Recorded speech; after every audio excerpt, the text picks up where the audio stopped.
Michael Zambito.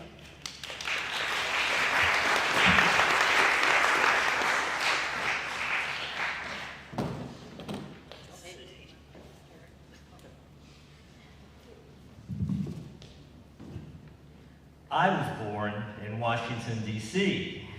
Born and raised, I grew up with my father, who was in organized crime. 7 years old, I'm in second grade. Our homework assignment is to come in the next day and tell what our father does for a living.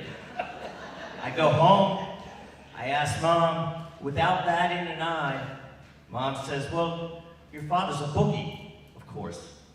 And I said, a bookie? I smiled and scampered off. The next day, in class, I get up in front of the class and proudly say, my dad works so hard every day. He's on the phone all day long, writing down numbers and sometimes really funny words. My dad makes math books. I had no idea what a bookie was. Fast forward. I'm 20 years old, my second year of college. It's the fall, it's midterms, it's a Saturday morning. My dad calls. Dad never calls. I pick up the phone. Mike, I need you to come home right now. Tony's put a contract out on me. I was supposed to place a bet for him Thursday night at the horse race track. $200. It was the fifth race.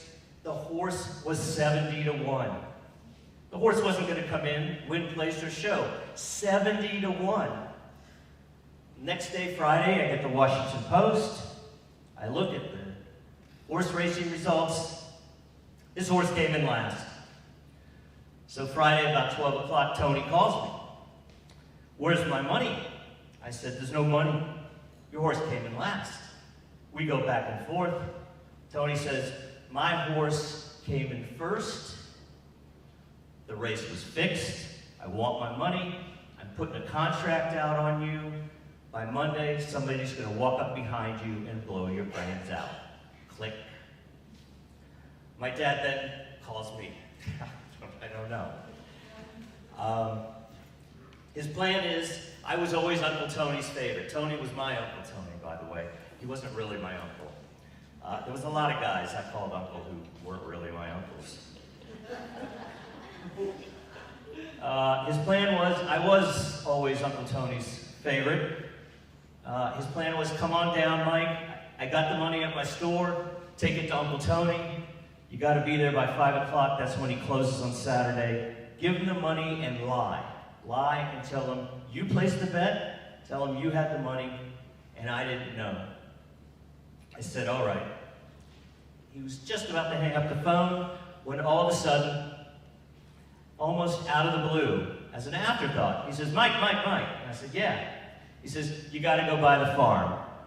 The farm was an old dairy farm. It had closed a dozen years ago. Dad bought it for really cheap. Big white dilapidated barn. It was about an hour outside of the city. I was like, why do I got to go to the farm? He said, well, I had a business there on the side. I said, well, what was the business on the side? Why do I have to go there? He says, well, the business was stolen lumber. 3 hours after Tony called, all of a sudden a detective shows up at the store. A detective with the manager of the local giant home improvement store. The coincidence was too obvious. Tony called the cops on me. They were looking for the stolen lumber. They wanted to come into the store. I said no. The detective said, well, we're coming back Monday with a search warrant. My dad says, look, go by the farm.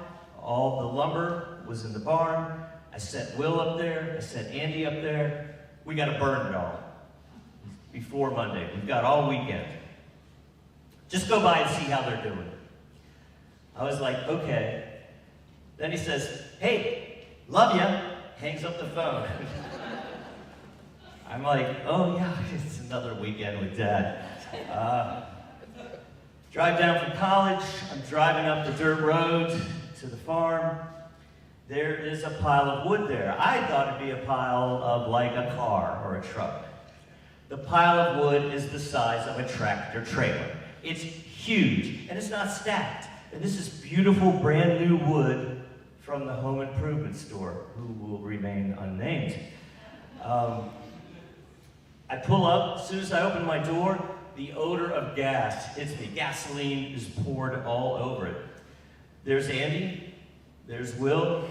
Andy's in his pickup truck. He rolls down the window. He says, "Finally, you're the first one here. It's about time."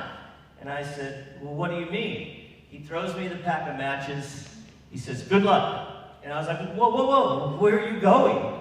He says, "Look, we got the police on one end. We got the family on the other end." He says, "This is a lose-lose situation. We want nothing to do with this." He hit the gas, sped out of there so quickly, I'm standing there alone, miles and miles of farmland. It was the fall, so everything was cut and flat, with this giant pile of nice lumber. I hit the match, I light it. It is humongous. It is 5 stories high, the flame. I have to run back. It is so hot. It is so high, the flame. I stand there for a few minutes. Then all of a sudden it hits me. Oh my God. Every policeman within a 20-mile radius is seeing this. I'm expecting the police cars to come up the farm road and come and arrest me. I stand there for a half hour. Nobody comes. Finally, it dies down to about 1 story high. And by the way, the wood burns really fast. I get in my car, I leave. I go to Dad's store. I pick up the money. It's in an envelope. By the way, 70 to 1 odds, a $200 bet, that's $14,000. I was surprised. It was only about as big as a half a loaf of bread. It was all 20s.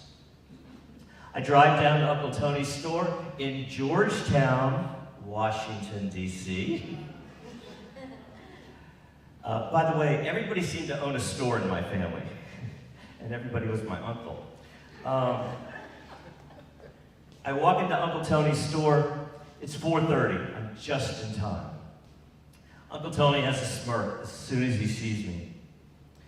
All I remember about the whole transaction is it was so quiet, the silence. I don't know if it was me or not.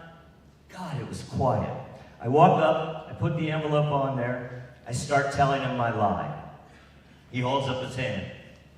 "Michael, I know what's going on. Look, you're a good boy. Don't worry about it." I stand there, kind of look into his eyes, and I said, "Should we count it?"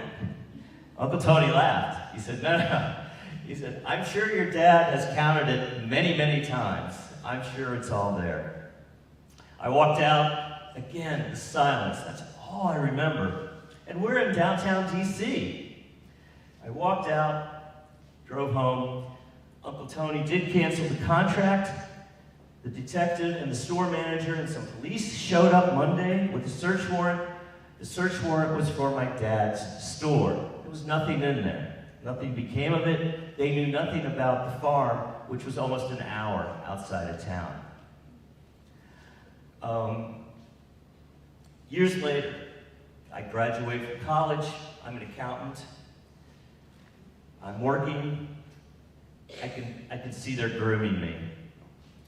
I have to get away. I have to get away to some place that is so far off the map, they'll never call me. They'll never come by. I just got to get away from the dysfunction. Seriously. We had visited Myrtle Beach several times, my wife and me. We moved to Pawleys Island in 1996, and we've lived there ever since. Nobody's ever called me or come by. We've raised 3 children here. Georgetown County has been very good to me. Thank you for listening to my story.